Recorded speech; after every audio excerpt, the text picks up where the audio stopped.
When I first heard about this case, I was shocked. Two brothers who faked their own kidnapping for money had been missing for over 20 years before their bodies were found.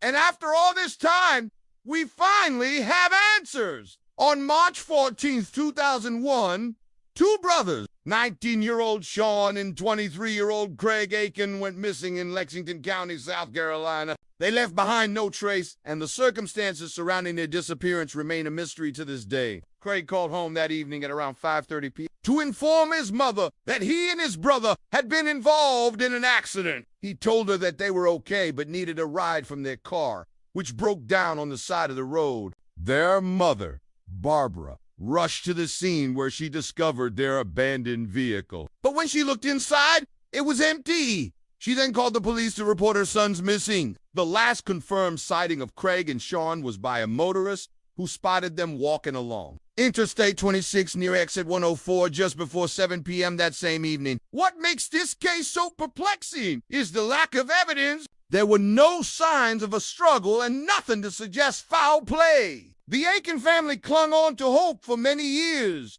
organizing search parties and never giving up hope that the boys would be found alive. A few days later, Barbara received a ransom note saying, "We have your children. If you want to see them again, you'll hear from us." No one ever contacted the family again. This led investigators to believe that the boys were kidnapped and taken by someone, or perhaps both.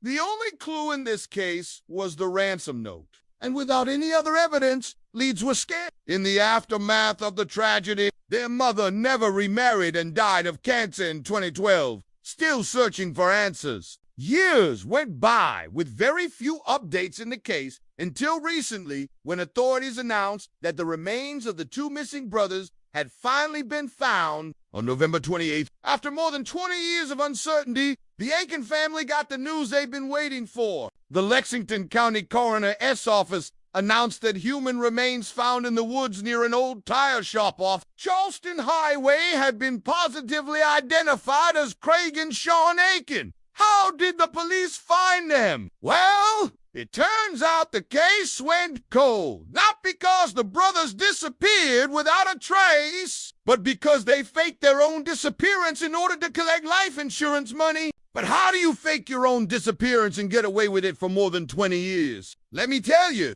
these guys planned this thing out really well. When authorities searched the area where the car was found back in 2001, they didn't uncover anything. It wasn't until recently that they used new technology and techniques to search the area again, leading them to a shallow grave in a wooded area about 2 miles from where the car was found. As they launched a new investigation into the case, detectives obtained a search warrant for the Aikens' former home. What they uncovered was shocking. The brothers had taken out $100,000 in life insurance policies on each other and had even named themselves as beneficiaries. It seemed like they were prepared to disappear, so why did they do it? Well, apparently the brothers were in a lot of debt, and they came up with a scheme to make some quick cash. They took out loans against their life insurance policies and then faked their own kidnapping to collect on the death benefits. How messed up is that?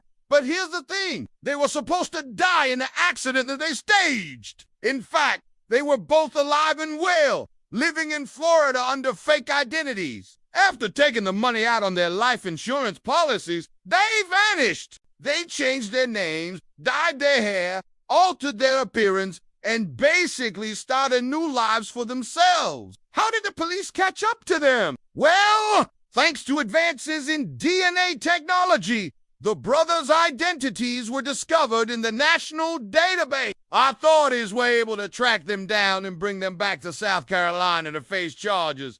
But it wasn't easy. At first, the brothers refused to cooperate. Craig pleaded the Fifth Amendment, and Sean claimed to have amnesia. But eventually, they cracked and confessed to the crime. Turns out they had stashed away a ton of cash and had been living comfortably in Florida for years. But it looks like their luck has finally run out. The brothers are now facing charges of fraud, conspiracy, and filing a false police report. And let's be real, they probably won't make bail. But here's the thing. All this time we thought the brothers were dead. We felt sorry for their family, and we hoped that one day we would find out what happened to them. But turns out they were alive and well, living on the beach in Florida, enjoying the fruits of their labor. And let's be honest, if they hadn't been caught, they probably would still be living their fake lives. But now their plans have fallen apart, and they're looking at serious jail time.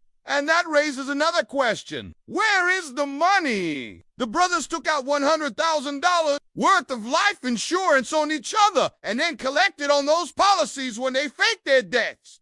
Where is that money? And how come they didn't split it with their mom? Well, according to reports, the money is still sitting in a bank account in Florida. And as for why they didn't share it with their mom, who knows? Maybe they were just being selfish, or maybe they thought she wouldn't understand what they were doing. Either way, it's clear that these brothers were planning this for a long time. They had everything set up perfectly. They made it look like they died in a car accident, and they even left behind a ransom note. They were so sure that they could fool everyone that they went ahead and spent the money. If you ask me, this case is like something out of a movie. You have a missing persons case that goes cold, then a break in the case after 20 years, and finally, the truth comes out. These brothers were alive all this time, and they faked their own kidnapping for money. I can't help but wonder what they were thinking. Why would they do something so crazy? And how did they live with the guilt of what they did? I mean,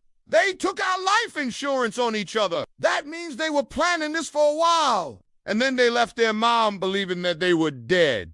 I just don't understand. But hey, at least the truth came out, and justice will be served. Now, we may never know the full story of what happened to these brothers, but one thing is for sure, they'll be spending some serious time in prison. So what do you think? Let me know in the comments below. And if you enjoyed this video, please hit the like button. Thanks for watching, and stay tuned for more.